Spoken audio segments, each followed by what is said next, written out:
천지와 만물이 다 이루어지니라. 하나님이 그가 하시던 일을 일곱째 날에 마치시니 그가 하시던 모든 일을 그치고 일곱째 날에 안식하시니라.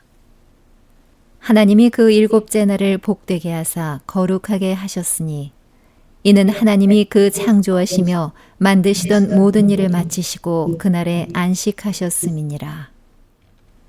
이것이 천지가 창조될 때 하늘과 땅의 내력이니 여호와 하나님이 땅과 하늘을 만드시던 날에 여호와 하나님이 땅에 비를 내리지 아니하셨고 땅을 갈 사람도 없었으므로 들에는 초목이 아직 없었고 밭에는 채소가 나지 아니하였으며 안개만 땅에서 올라와 온 지면을 적셨더라. 여호와 하나님이 땅의 흙으로 사람을 지으시고 생기를 그 코에 불어넣으시니 사람이 생명이 되니라.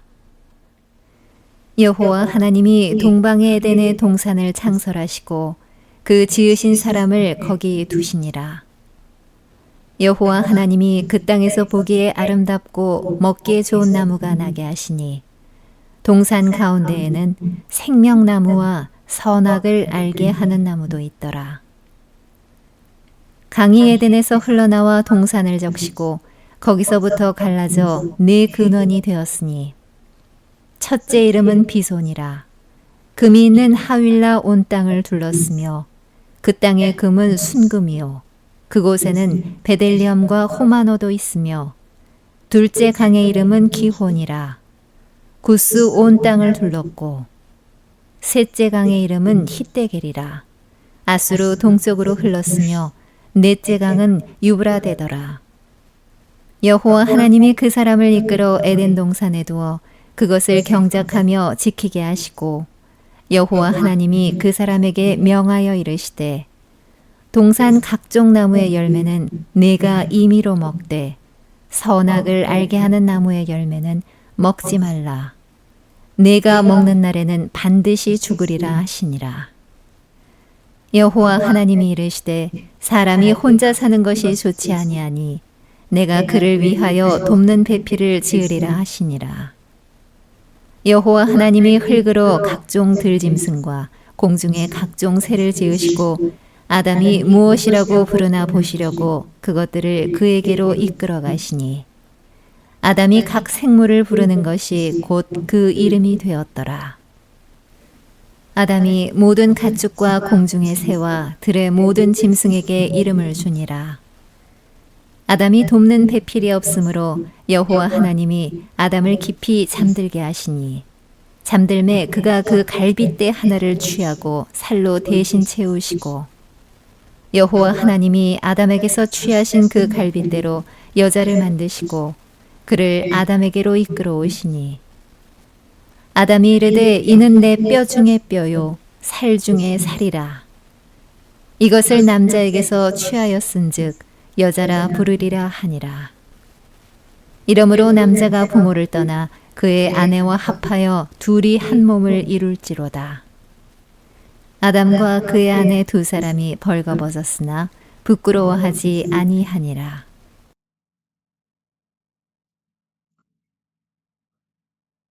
예, 오늘도 큐티의 자리에 오신 분들 주님의 이름으로 환영합니다.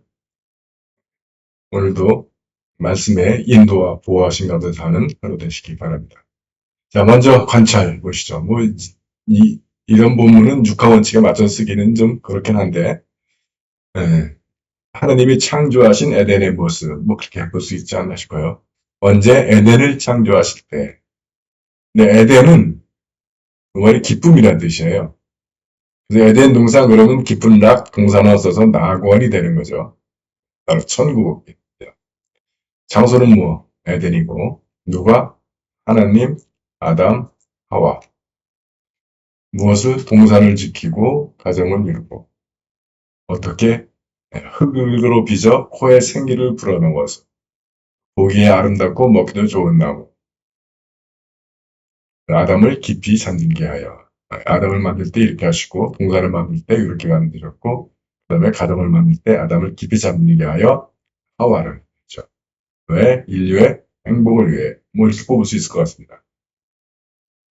그래서 반복되는 건 이제 하나님 이름이 계속 반복되죠.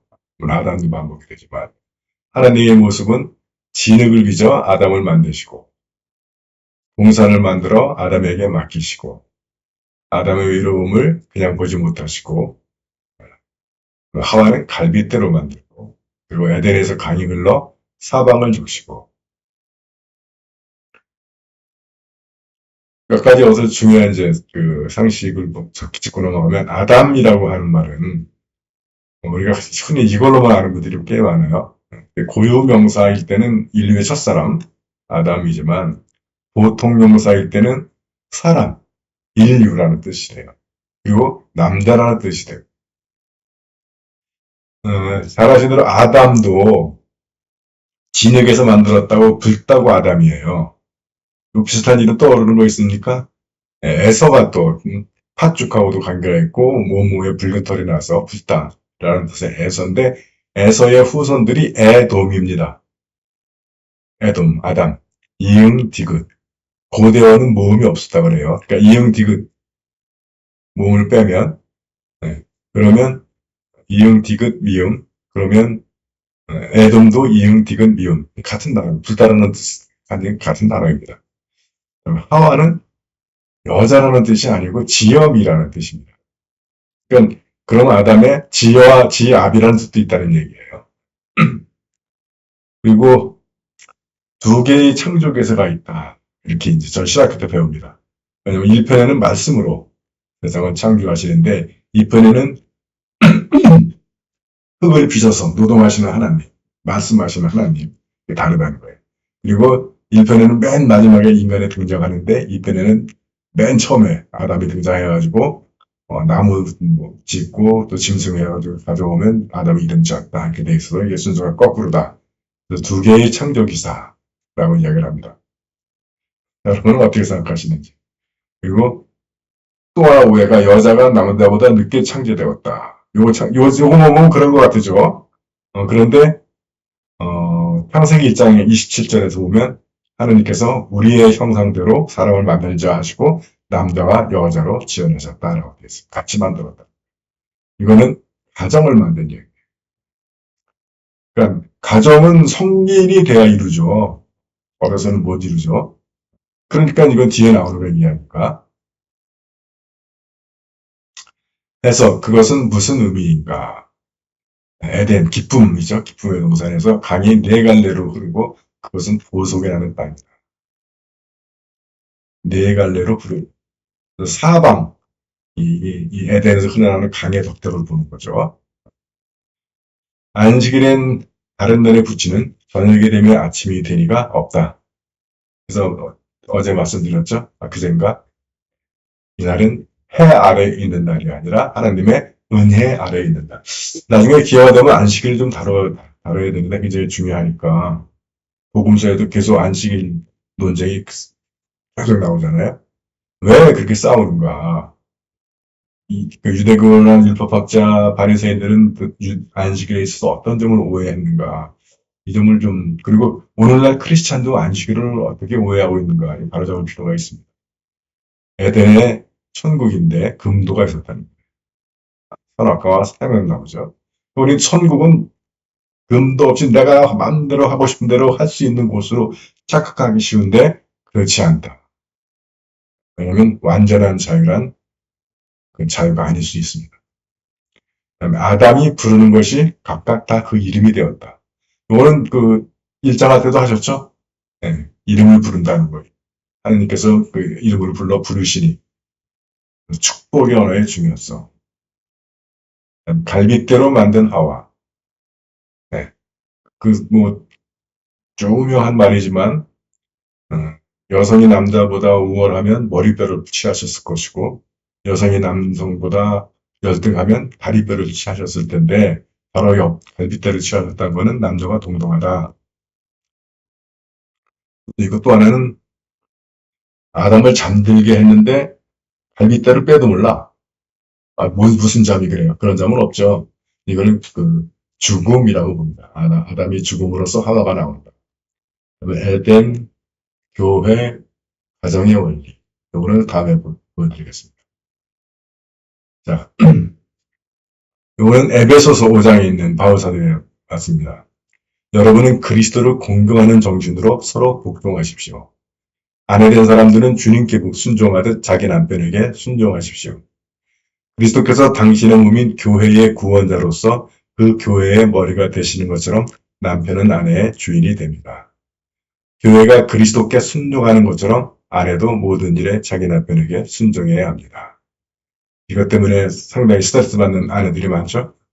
그러나 25절부터 보면 남편 된 사람들은 그리스도께서 교회를 사랑하셔서 당신의 몸을 바치신 것처럼 자기 아내를 사랑하십시오. 그리스도께서는 물로 씻는 예식과 말씀으로 교회를 거룩하게 하시려고 당신의 몸을 바치셨습니다. 그것은 교회로 하여금 티나 주름이나 그 밖에 어떤 추한 점도 없이 거룩하고 흠 없는 아름다운 모습으로 당신 앞에 서게 하시라는 것입니다. 이와 같이 남편 된 사람들도 자기 아내를 제 몸같이 사랑해야 합니다. 자기 아내를 사랑하는 것은 자기 자신을 사랑하는 것이 아니겠습니까? 도대체 자기 몸을 미워하는 사람은 없습니다. 오히려 자기 몸을 기르고 보살펴 줍니다. 그리스도께서도 교회를 기르시고 보살펴 주십니다. 우리는 그리스도의 몸의 지체들입니다. 성서에 그러므로 사람이 부모를 떠나 자기 아내와 결합하여 둘이 한 몸을 이룬다 라는 말씀이 있습니다. 참으로 심오한 진리가 담겨져 있는 말씀입니다. 나는 이 말씀이 그리스도와 교회의 관계를 말해준다고 봅니다. 그러나 이 말씀은 여러분에게도 적용되는 것으로서 남편 된 사람은 자기 아내를 자기 몸같이 사랑하고 아내 된 사람은 자기 남편을 존경해야 합니다.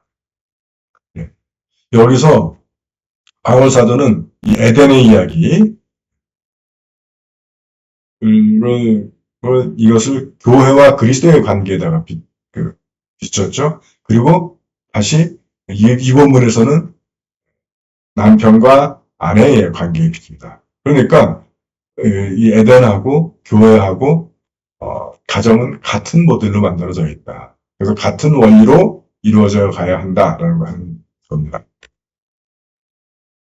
자, 그러면 그 원리는 이 본문에서 뽑아보면 어떤 것이 될까? 천국, 교회, 가정의 원리. 창세기 2장 10절에서 25절에 있는 말씀. 파이프가 되는 삶.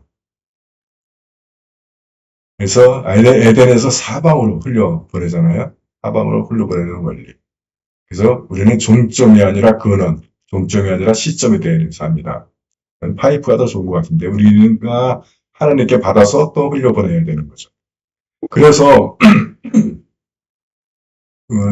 그 사회에서 교회를 비판할 때 교회가 기업 같다라고 비방할 때 그 내용은 다 지네 교회 크게 짓고 뭐 시대가 늘리는 데만 관심이 있지 지역 사회나 이웃들의 문제에 관심이 없다라는 얘기를 하는 거잖아요. 근데 왜 그런 비난을 하는 거예요? 교회에 대해서. 교회가 이 파이프, 에덴처럼 사방으로 흘려보내는 것이 교회의 숙명이고, 가정의 숙명이기도 합니다. 가정이, 물론 부부가 잘 사는 것이 제일 중요하지만, 지네끼리만 잘 사는 가정, 부부만, 뭐, 부모나 형제나 친척이나, 어떤, 같은 교우나 사정 돌아보지 않는 사람들, 과연 우리는 그 사람들을 크리스찬이라고 부를 수가 있을까? 축복과 긍정의 언어, 부르는 대로 이름이 된다. 개념이 되고 정의가 되고 그래서 우리 자식들이나 가족들한테 뭐 진상이니 애물단지니 이렇게 불러버리면 된단 말이에요. 축복의 언어를 해야 된다. 희생의 원리, 아담의 죽음으로 하와가 나온다. 요즘에 이제 이게 좀 덜하지만 옛날에 그 시집살이 심할 때는 이게 굉장히 중요합니다. 아담이 남편이 죽어야 아내가 살 수 있어. 근데 남편이 효자 노릇하려고 그러고 남편이 좋은 오빠, 좋은 동생 노릇하려고 하면 뭐 며느리는 나중에 그냥 날아가는 거예요. 어떻게 그렇게 잘하냐고요? 우리 집이 그랬어. 우리 아버지가 우리 할머니가 호를 어머니여가지고 효도 그 장남으로서 효도한다고 덕까지 그 피해를 아주 톡톡히 봤으니까. 네 번째 협력의 원리. 그래서 서로에게 돕는 배필. 공동번역은 거들 짝이라고 번역을 했죠. 이걸 오해해서 읽으면 남을 위해서 돕는 배필을 지었다. 라고 읽기가 쉬운데, 성경은 그렇게 말하지 않는 겁니다. 서로가 서로에게 돕는 배필이에요. 왜냐하면 그 앞에 짐승들을 쫙 데리고 나와. 돕는 배필 나올 때. 근데 그 중에는 아담의 짝이 없다라는 거예요. 동물에는. 그리고 나서 이제 하와가 나오니까 비로소 이 두 사람의 돕는 배필이 완성이 되는 겁니다. 최우선의 원리, 내 뼈 중에 뼈요, 살 중에 살이라. 그래서 뭐 남편도 그렇고 아내도 그렇고 결혼하게 되면 배우자가 가장 중요한 최우선이고 뼈 중에 뼈고 살 중에 살. 그래서 옛날에 그런 질문을 많이 하잖아요. 뭐 어머니랑 부인이 싸우면 누구 편을 드냐? 아내 편 들어야 됩니다. 나중에 어머니한테도 잘못했다고 무릎을 하더라도 그때는 아내 편을 들어야 돼요. 왜냐면 엄마는 부모 자식 간이라서 싸워봐야 뭐 시간이라면 또 다 끝나. 근데 거기서 엄마 편을 들어버렸다? 아내는 등 돌리면 남이야. 큰일 나는 겁니다. 그리고 그 아내, 남편도 마찬가지지만 나 하나 믿고 시집 오고 나 하나 믿고 장가든 들었는데 내가 그 사람 편을 안 들어주면 설 수가 없어요. 독립의 원리, 부모를 떠나. 그래서 뭐 경제적인 것도 그렇고 먼저 심리적으로 떠나셔야 돼요. 그리고 이 독립의 원리가 꼭 지리적으로 떠나는 것을 의미하지는 않습니다. 심리적, 경제적으로 독립을 해야 된다. 부모한테 의지하게 되면 늘 대부분 그런 가정들이 문제가 발생을 해요. 연합의 원리, 둘이 한 몸이다. 수용의 원리, 벌거벗었으나 부끄러워하지 않았다. 그래서 제가 좋아하는 게 목욕탕 교회잖아요. 벌거벗고도. 벌거벗었다는 게 뭐예요? 나의 수치, 부끄러움, 약점, 단점을 드러내도 부끄럽지 않아야 돼. 그래서 부부싸움이 크게 벌어지는 게 서로 상대방의 잘못 때문에 싸우는 거는 크게 문제가 안 되는데 싸우다가 너희 집안은 맨날 그 모양이야 이렇게 가게 되면 끝장나는 거예요. 그래서 그 사람의 약점, 그 사람의 허물, 부끄러움 이것들을 덮어주는 것. 그게 사랑의 원리죠. 수용의 원리고. 가장 중요한 것은 사랑의 최우선성이다. 그러니까 가정도 그렇고 교회도 그렇고 천국도 물론이고요. 정의도 중요하고 평등도 중요하고 자유도 중요하고 다 중요하지만 그게 그 가정에 교회에 사랑을 깨트리는 경우에는 유보할 수 있어야 됩니다.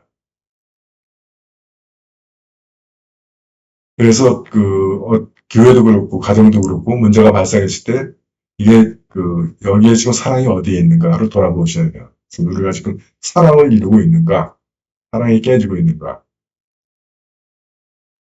스페이스에 맞춰 여기서 별로 이렇게 볼 건 없는데 피해야 할 행동, 금도를 넘어서려는 유혹, 순종해야 할 명령, 선악을 알게 하는 나무의 열매는 먹지 말라. 내가 먹는 날에는 반드시 죽으리라 하시니라. 그리고 선악과 했죠? 남을 판단하는 거예요. 정죄하는 거. 그걸 먹는 순간 그 순간 가정이나 교회에 지옥이 들어오는 것입니다. 본받아야 모범은 22절에서 25절 말씀. ABCD에 맞춰 제목 창조의 완성 에덴 감명 깊은 구절. 하나님이 그 1급 단계를 복되게 하사 거룩하게 하셨으니 도전되는 말씀. 선악을 알게 하는 나무의 열매는 먹지 말라. 내가 먹는 날에는 반드시 죽으리라 하시니라. 이게 하지 말라고 그러면 인간이라는 게 하고 싶어잖아요. 비밀이 소문이 퍼질 때도 어떻게 해요? 이거는 누구한테는 말하지 말고 얘기하면 그게 떠들어요. 그것도 뭐라고 떠드냐면 이건 말하지 말랬는데 이거까지 하면서 떠들어. 판도라의 상징도 그렇고 다 금지하니까 결국 그걸 범하게 되죠. 나 같은 경우에도 저거 안 따먹었을까? 먹었을 것 같아. 그 뱀이 하나님 같이 된다 그러면 뭐 백발백중 바로 달려가서 따먹었을 것 같아. 나는 각종 들짐승과 공중의 각종 새를 지으시고 아담이 무엇이라고 부르나 보시려고. 이건 제가 아까 얘기했던 창조 기서가 두 개다라고 하는 것을 배운 겁니다. 근데 사실은 달라요. 이 창세기 2장은 천지 창조에 대한 이야기라기보다는 가정을 창조하는 이야기. 중요한 구절. 아담과 그의 아내 두 사람이 벌거벗었으나 부끄러워하지 아니하리라. 바로 이런 상태가 진정한 자유 아니에요? 네, 다른 사람들이 나를 비판하거나 평가하거나 그런 부담 없는 곳. 그것이 자유함이죠. 네, 오늘의 과제입니다. 오늘의 과제는 물론 이제 계속해서 그 창세기를 중심으로 하겠지만 가끔 이렇게 다른 본문들 왔다 갔다 하면서 보려고 합니다. 특히 오늘 볼 것은 고린도전서 13장, 사랑장이라고 알려져 있죠. 이것도 물론 좋은 게 그냥 감상만 해도 좋지만 또 사랑에 대한 얘기를 계속 하니까 한번 묵상해보는 거 좋은 것 같아요. 창세기 3장. 그런데 뱀은 여호와 하나님이 지으신 들짐승 중에 가장 간교하니라. 뱀이 여자에게 물어 이르되 하나님이 참으로 너희에게 동산 모든 나무의 열매를 먹지 말라 하시더냐. 여자가 뱀에게 말하되 고린도전서 13장. 내가 사람의 방언 요거는 12장 31절부터 보는 것이 중요합니다. 잘 아시는 대로 12장은 은사장이잖아요. 그래서 은사에 대해서 쫙 설명하고 12장 마지막 절에서 너희는 더욱 큰 은사를 사모하라 하고 내가 가장 좋은 길을 너희에게 보여주겠다 하면서 사랑 이야기가 나오는 거예요. 요 흐름을 좀 이해하시라고 이렇게 달았습니다. 과 천사의 말을 할지라도 사랑이 없으면 소리나는 구리와 울리는 꽹과리가 되고 내가 예언하는 능력이 있어 모든 비밀과 모든 지식을 알고 또 산을 옮길 만한 모든 믿음이 있을지라도 사랑이 없으면 내가 아무것도 아니요. 내가 내게 있는 모든 것으로 구제하고 또 내 몸을 불사르게 내줄지라도 사랑이 없으면 내게 아무 유익이 없느니라.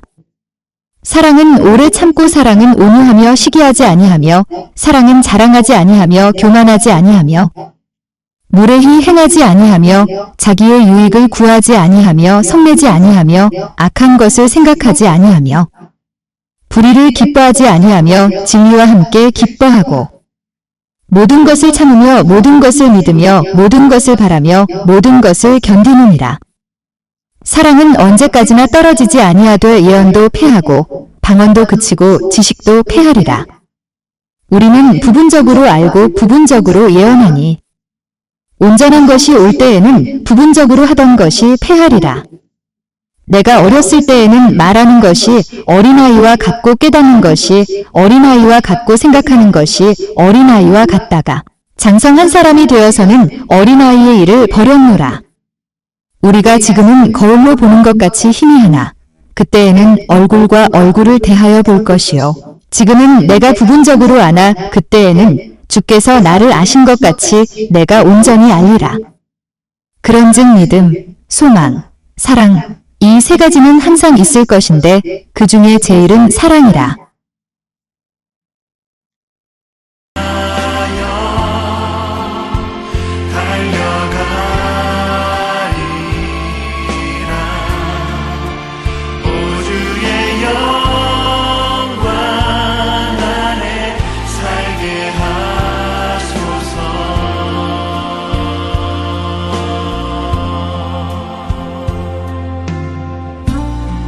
네, 교우 여러분, 오늘은 여기까지입니다. 여러분들 수고하셨습니다.